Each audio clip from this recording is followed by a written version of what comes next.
Good morning, everyone.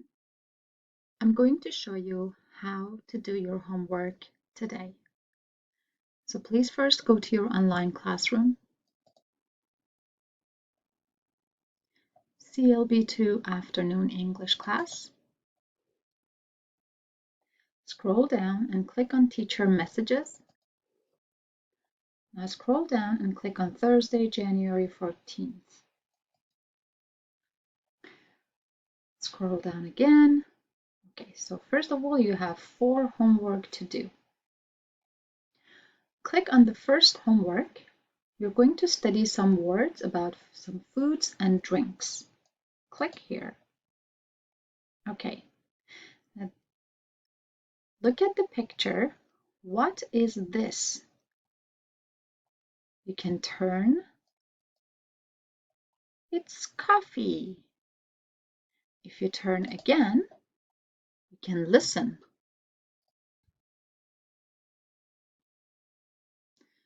And then you can repeat. Coffee. Scroll down, go to the next one. There are 44 pictures. Click. Again, what's this? So you can click on turn. It's cola. Turn again, listen to the audio. Cola. So go next and next and next and try to learn all the vocabulary. When you're finished, go back. And number 2, you're going to practice the vocabulary you learned in number 1. So click on number 2. Scroll down, look at the pictures, type the word.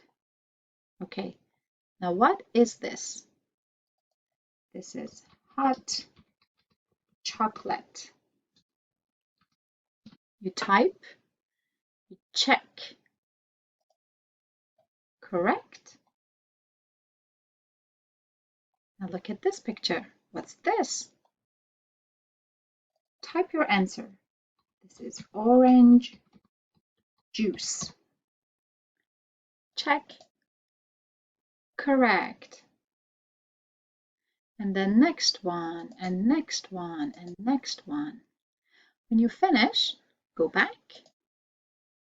Click on number 3. Number 3, this is a story. It's a book.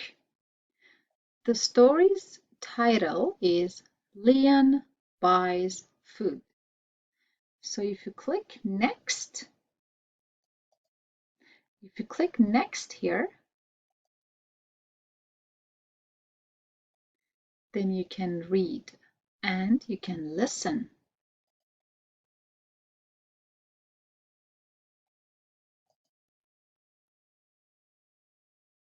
So you go next and next and next and next, next, next, next. And it's finished. When it's finished, go back, click on last homework, number 4. Now, the same story, Leon buys food. You can read Leon buys food, Leon buys cabbage. Scroll down. Now you have to complete the sentences. Leon buys food. Leon buys cabbage. Complete all the sentences and then you can check your answer here. Click on check to check your answers. And you're finished for the day. Please finish your homework before tomorrow noon. So you can finish it before tomorrow, 12 p.m. If you have any questions, you can come to Zoom at 1 p.m. Thank you so much and have a good day.